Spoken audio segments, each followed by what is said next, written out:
Do you or someone you care about have a current case involving allegations of possessing or selling drugs in the state of California?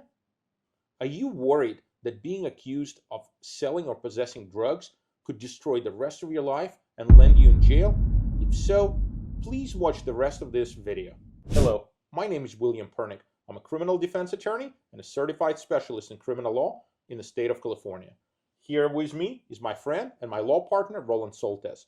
And Roland and I are going to record this video for you today in order to explain how to properly analyze and defend yourself against accusations of possession or sale of drugs. William, over the last several months, we've seen a tremendous surge in drug sales cases. It seems like every law enforcement agency has put a renewed focus on drug sales cases. Along with that focus, we've seen a surge.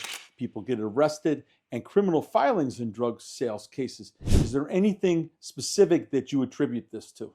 I agree, Roland. Definitely for a long period of time, I would say a number of years, we have seen police officers divest from investigation and prosecution of drug sales cases and focusing more on investigation and prosecution of violent crimes, gang crimes, and obviously sex crimes, which we talked about in our prior recordings. Yes. But I believe what's happening recently is politics. And because of political pressure, because of everyone talking about fentanyl death, and the scourge of drugs and fentanyl specifically, it seems like there is a lot of pressure on law enforcement to again begin investigating drug cases, fighting the war on drugs, and returning back to the battlefield after decades and decades and decades of law enforcement essentially getting nowhere and playing this endless catch and release game. Okay. But notwithstanding politics, isn't it true that we've seen a tremendous surge in fentanyl overdoses and deaths recently? Absolutely. I think every number of years we have a new drug that comes on the market. New drug is more and more potent than the generation of drugs before. And so if you rewind back in time, you will always find this new market-breaking product that is being put out by drug manufacturers, cartels, whoever is involved in that specific operation that's trying to essentially brand and market their drug as the best and greatest way for people to get high and unfortunately to die because it's very potent. So, William, with this renewed focus by law enforcement and prioritizing drug sales, specifically fentanyl, what types of problems do you see and why do we even care? I think it's highly problematic whenever law enforcement decides to make something their public enemy number one. Anytime you cast a wide net, you are bound to catch some people within that net who really don't belong in it. And so I think the problem is that as law enforcement begins to refocus their attention on drug prosecutions and drug investigations, you're bound to have innocent people who are potentially drug addicts, who are going to be accused of being drug dealers. You're bound to have a lot more potentially unlawful searches, seizures. There's going to be a lot of harassment on the streets. There's going to be a lot more investigative contact and law enforcement contact with people who potentially meet certain physical characteristics, look a certain way, act a certain way, and I think it's problematic. I think you're going to see a retreat from honoring people's privacy and individual rights, and you're going to see some kind of increased assertion of police power and authority over individuals. And to us, as criminal defense lawyers, I think that's problematic. So, William, what are the types of drug cases that we see on a daily basis? I think I would characterize the types of cases as three. We see cases involving sales-related activity, such as either possession of drugs for the purpose of sale or transportation of drugs for sale. We see cases involving possession of drugs.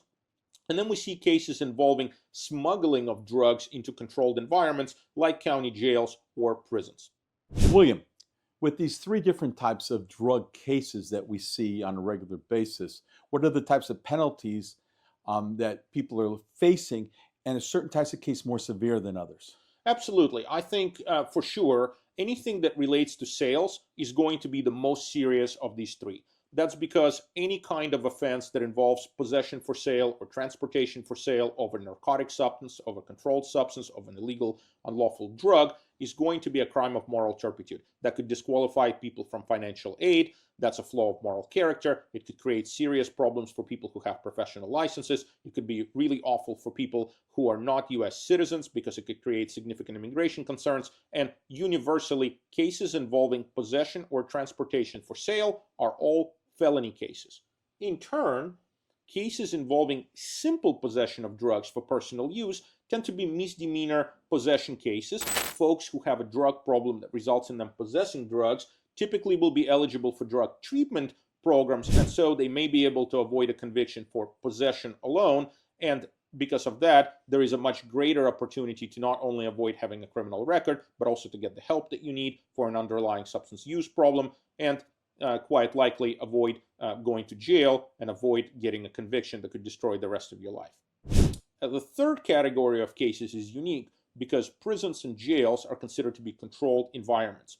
Many of the crimes that are misdemeanors on the street, such as crimes of possession of weapons or drugs, are felonies if they are committed by a person who is either visiting an individual in a correctional facility or is incarcerated in prison or jail. So simple possession of a weapon, or in this case a narcotic, while on the grounds of a correctional facility will make it a felony, and moreover it is a non-reducible felony, a non-wobbler in the state of California, which means if you get charged with this offense, if you get convicted of this crime, you will have a felony on your record forever. Same as if you were charged with an offense of possessing or transporting a controlled substance for sale.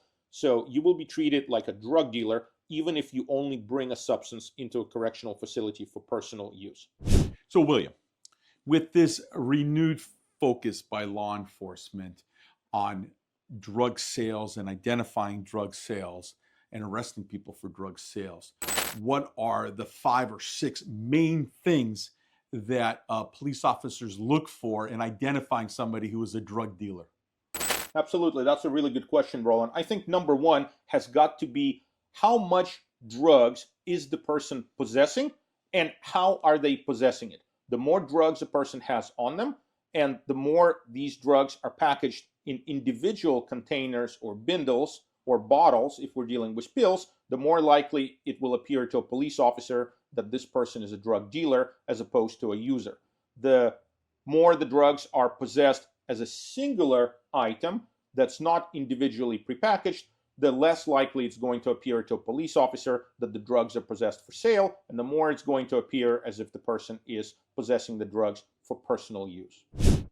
Number 2, if a person has in their possession a scale, many police officers will view it as proof that this person is a merchant who is weighing out product in order to accurately sell the amount that is being purchased.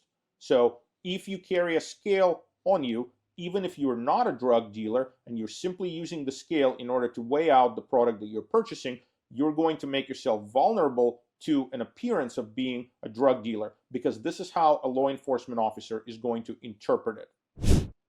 Number 3, presence of sales-related messages or voicemails or other communication on your iPhones, on your iPads, on any electronic devices is going to be a phenomenal clue to a police officer that you are selling drugs. At one point or another, in virtually every single drug case that we see, police officers will attempt to get into your electronic devices and search them, sometimes with a warrant, sometimes because people give them misguidedly permission to look for things. But if they find messages where somebody else is asking you, how much can I buy this much drug for, even if you're using some cute code names for it, like my friend Molly was an expression we saw in one of our cases. It was creative, but obviously referred to ecstasy, or other type of terms. Police officers are smart. They know what's going on the street, and they will be able to figure out that you are responding to messages where other people want to purchase drugs from you. And if you are acknowledging that in fact you have drugs to sell, you're quoting prices, all of this is going to make it look like you're obviously selling and not possessing drugs for personal use. Number 4, if you possess payo sheets or business transaction records that look like you are selling drugs, that's going to be a very important clue to law enforcement that you are a business operator and not a mere user. When we talk about payo sheets, we refer to simple ledgers. Sometimes it could be a piece of paper on which you have a bunch of names and amounts. John, $25. Mary, $10. Juan, $30.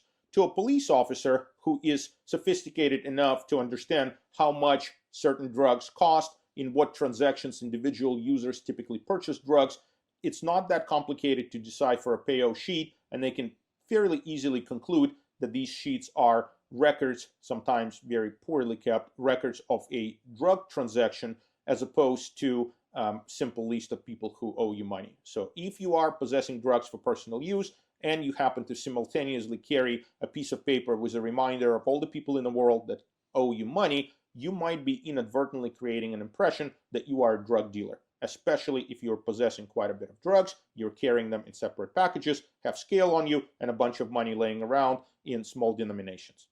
Number 5 would be packaging material. I mentioned it earlier, but obviously, if drugs appear to be packaged for sale, if you have a lot of baggies, if you have plastic bags that are easy to tear a piece from and wrap drugs in to make it a bindle, police officers know what's up. They encounter drugs in bindles all the time. They know what packaging looks like when they deal with users. And so if you happen to have a lot of packaging material on you, it's going to make it appear as if you are a merchant trying to sell product and you're providing a bag to go with it. Same way as when you go to the store and they ask you paper or plastic. Finally, number 6. If you carry a lot of currency on you, especially currency that appears to be in smaller denominations, it's going to make it appear that you're a merchant who carries a lot of change. Just like when you go to a store, you pay for something and you need to give change, they will have currency. Drug dealing is no different, and police officers are well aware of that. So if you're not out there selling drugs, please be aware of the things that police officers are looking for so you do not get caught in a net that was not meant for you, not cast for you, and you want to stay out from. Now, William, when you defend a drug sales case or a drug possession case, is there a certain method you use in order, a methodology of how do you look at these cases originally? And once you determine that it's a case that you can help somebody on, how do you help them? What do you do? Yeah, that's a really great question. I think over the years, we definitely developed a fairly standardized approach of how to examine a police report, examine an investigation involving an allegation of a drug-related crime. And then we also have some unique approaches that we have developed, obviously, within the firm to help some of our clients potentially avoid consequences of being falsely accused of being a drug dealer or a drug addict. I think the first step in looking at almost any case involving either possession or sale or transportation of a controlled substance is going to be, do the officers have the right to discover the alleged contraband that is being attributed to our client? If the officer does not have the legal right to stop a person, if the officer does not have the legal right to question a person, if the officer does not have the legal right to search a person or a person's property or person's car or person's home, then any evidence they uncover is uncovered, discovered, located illegally. And illegal evidence has no place in our courtroom. What that means for a person who is accused of possessing drugs unlawfully is that even though they may well have been in possession of these narcotics, they may have been the only person in a car with a backpack that had all kinds of stuff in it. If the officers did not have the legal right to discover that evidence, the government will not be able to legally use it in a case against them. So if you have a good lawyer, if your attorney understands constitutional law, if your attorney understands procedural law, if they understand how to challenge these types of cases using basic concepts and commonly known areas of criminal procedure, they may be able to file motions in court asking the judge to suppress evidence of drugs that was legitimately found on you by using either an argument that the police officer did not have the legal right to stop you, question you, search you, or search your property. And if your lawyer wins that argument, that means all of the evidence in your case will disappear and the government will have no choice but to dismiss your case. That would be step 1. Step 2 would be to attack the government's case using our inside knowledge and understanding of the kind of things that police officers look for in drug investigations. As we have discussed, Roland, police officers use these 5 or 6 indicators, or as they call it, indicia of sales, in order to determine when a person possesses drugs for personal use or for sale. And so since we know exactly what they're looking for, we can attack it with specificity and prove that, no, officer, you think that our client is a drug dealer because he has a lot of drugs all at once, but did you know that this person actually has a raging addiction problem, that they are somehow miraculously able to still hold on to their job, that they purchase this in bulk because it's cheaper and easier to maintain their addiction? Did you know that, for example, they may have a friend that was simply asking them the cost of drugs, knowing that they use drugs and that this was not an indication of being involved in a drug activity? Did you know that the cash they had in their pocket was from an odd job because they're also moonlight as a handyman or a gardener or something along those lines? So since we know what the police officers are looking for, we're able to provide alternative explanations when factually appropriate to explain why our innocent client is being mistaken for a drug dealer, when in fact we're just dealing with an addict. And then lastly, that brings me to the third point, which is, what do we do when we have a client who is involved in some sort of drug-related activity, either possessing or selling drugs, but also suffers from an addiction? And I think that's where our firm has developed this unique approach, where we primarily focus on the underlying reason why the person is involved in this activity in the first place. So often we see, especially with fentanyl, that people suffer from this horrific addiction. When people are addicted to drugs, they do desperate things in order to get their hands on more drugs. They might even be involved in selling smaller quantities of these narcotics in order to support their own habits. It's really tragic because people who are suffering are in some ways contributing to suffering of others, and everybody is miserable together. And so our approach, I think, really stands out because we try to break that cycle. We want to end it. And so once we identify that there may be a mental health issue, there may be a traumatic experience, maybe somebody is a victim of a crime or sexual assault, or had a loss in a family, a death in a family, and it sent them into a spiral, or they had a relapse. Once we know that there is addiction hiding underneath the surface that's behind the alleged criminal behavior, where there is a mental health issue behind this behavior, then we can find a solution. The solution is usually treatment-based. We try to connect the person with appropriate treatment resources, get them connected with rehabilitative facilities, have them working with one of our many substance abuse experts or counselors. At a minimum, have them attend NA meetings, AA meetings, things of that nature. And then once we identify what the problem is, once we know what the solution is for that problem, then we can engage in what we have termed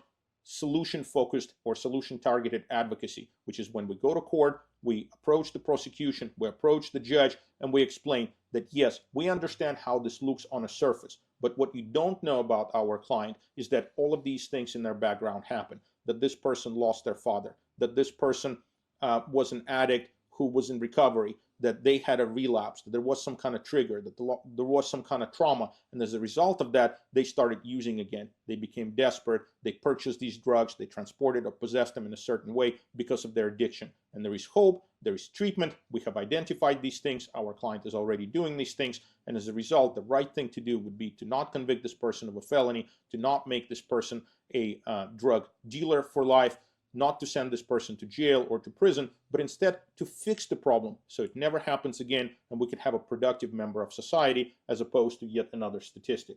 And specifically with respect to that last point, California has really robust laws now that didn't really exist when you and I first started almost 20 years ago. And these are laws that specifically deal with cases involving a mental health or substance use issue that can now be diverted. They can be completely dismissed if people are willing to participate in these extensive treatment programs. And so we have gotten really good at identifying cases that need treatment, that need intervention, that could benefit from it. And as a result, many of our clients who are willing to go through a really intense period of treatment and court supervision can end up not sustaining a conviction that could destroy the rest of their life and potentially send them to prison or jail. Now, as an aside, some of our clients come to us and we're very successful at the beginning of the case. Maybe we have some evidence thrown out, or we convince the district attorney to dismiss the case. Does that end the case for us, or do we still work with our clients to do something more? Yeah, I see where you're going with this. I think we have certain competing duties as lawyers. We obviously have a duty to defend the person against the accusations they currently have, So if we see that, for example, there was an illegal search, there was an illegal arrest, we have a duty to bring a motion, we have a duty to identify this issue and advocate for it. In the same time, we're also human beings, we're also counselors and not just attorneys at law, and we see a lot of pain and a lot of suffering. And so I think it is also part of our moral responsibility that if we know that a person is suffering, if the person is addicted to drugs, we know this is not going to end well for a person. And so usually what we do is we try to connect the person with the kind of services they need in order to improve their lives. Almost every time, it's also a really good insurance policy for the case. It inevitably results in much better client who doesn't violate terms of their release, client who earns much better disposition from the district attorney or the judge, and frankly presents a lot better in court and is able to prove much better that, for example, they are an addict and not a dealer. Now, if you guys have been watching our videos, you know that at the end of almost every big video, Roland and I always try to bring you a list of helpful tips and tricks that you can use in order to help protect yourself and stay out of trouble in almost any legal encounter, and in this case, an encounter involving allegation of possessing or selling drugs. Roland, number one. Don't talk to the cops. It's a really bad idea. It's a really bad idea. Number two, please do not consent to searches. Police officers need to have a valid legal reason in order to detain you, in order to search you, in order to search your car, your personal property, and most importantly, your home. If you allow them to do those things, they can bypass the legal requirement that they may not otherwise satisfy. So you will be providing evidence in your own case against you for free. So do not consent to any searches. Make them do their job. Number three, don't carry around large quantities of drugs. That makes you look like you're a dealer. Even if you're buying wholesale for your own personal use, don't carry them around on your person. Carry only what you're going to use in the immediate moments. You're far better off getting in trouble with your mom if she finds your stash than if a police officer does it and it has 5 different narcotics and now it looks like you're a mobile pharmacy operator. Number four, remember your electronic devices are always going to be a target of a search. Don't talk about drugs or drug transactions or purchases or sales or anything of that nature on your phone. The police are actively going to look for your communications. In addition, that goes to social media. Don't go on social media saying, hey, I got a lot of marijuana. Does anybody need some? That's a red flag for police, and they're going to get a search warrant based just on that communication. So always monitor the type of communications you're involved in. Do not do anything that shows that you're involved in drugs whatsoever. Number 5, please do not carry records of sales that make it look like you are carrying around transaction ledgers. If you have a piece of paper on which you have names, on which you have numbers that correspond to dollar values, police officers are going to assume that these are payo sheets or records of drug transactions.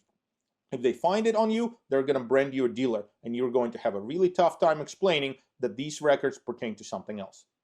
Number 6, if you have a large quantity of cash, make sure that's all you're carrying. Don't carry a large quantity of cash, especially if it's in 5s, 10s, and 20s, if you have drugs on you. Keep your money and your supply separate at all times. Number 7, please be careful not to carry what appears to be packaging material right next to your money, right next to your phone with sales-related messages, and your drugs. If police officers find plenty of baggies or other plastic packaging, they're going to assume that you are a drug dealer who's packaging up the goods as you are transacting with your customers. Even if you have a perfectly innocent explanation for it, this might make you look guilty. So those little sandwich baggies, that plastic bag that you're carrying around, not a good idea. It's going to make you look very, very guilty. It's going to make your lawyer's life a lot harder. If you're carrying drugs, don't carry scales around with you.